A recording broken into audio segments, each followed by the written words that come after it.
تناقلت العديد من الصفحات بمواقع التواصل الاجتماعي يوم الثلاثاء مقطع فيديو صادم تبلغ مدته دقيقة يظهر إقامة مجموعة من الشواذ جنسيا لحفل جماعي بأحد المقاهي قيل بأنها تتواجد بمدينة تزنيت.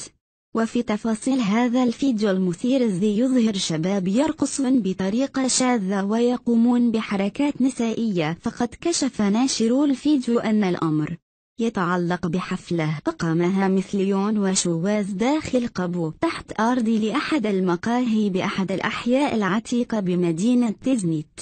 وأوضح ناشرو الفيديو أن الشواذ خلال حفلتهم المثيرة للجدل كانوا يضعون مساحيق نسائية ويلقبون أنفسهم بأسماء النساء.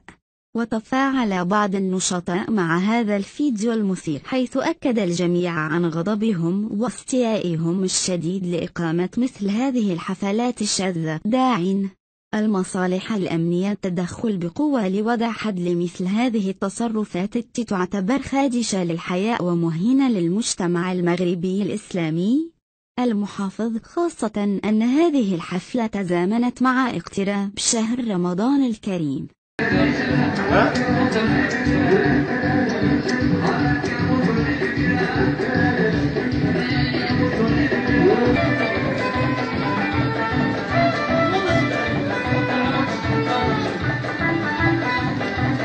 لا ما نتصورش. إذا أعجبك الفيديو لا تنسى الإعجاب والتعليق، ولكي يصلك كل جديد اشترك الآن.